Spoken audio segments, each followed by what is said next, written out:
Work പറയാൻ പറ്റേ ടീച്ചറെ അപ്പനെ വിളിച്ചിട്ട് വരാൻ പറഞ്ഞു. അതെന്തിനാ ഞാൻ വന്നെ?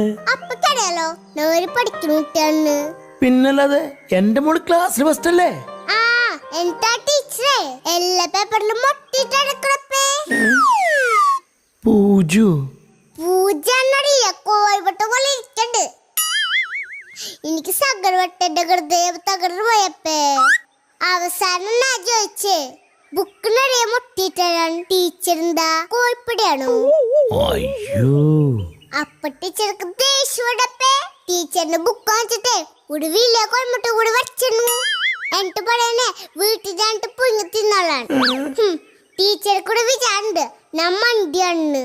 പിന്നെ പേപ്പറിൽ മുട്ട വച്ചിട്ടേ എന്നോട് പുഞ്ഞി തിന്നോളാൻ. ഞാൻ പറഞ്ഞു ടീച്ചർ തന്നെ പുഞ്ഞി തിന്നോളാൻ. ഇത് പറഞ്ഞപ്പോഴേ ടീച്ചർ പറഞ്ഞു നാളെ അപ്പനും കൊണ്ട് വരണം മതിന്ന്.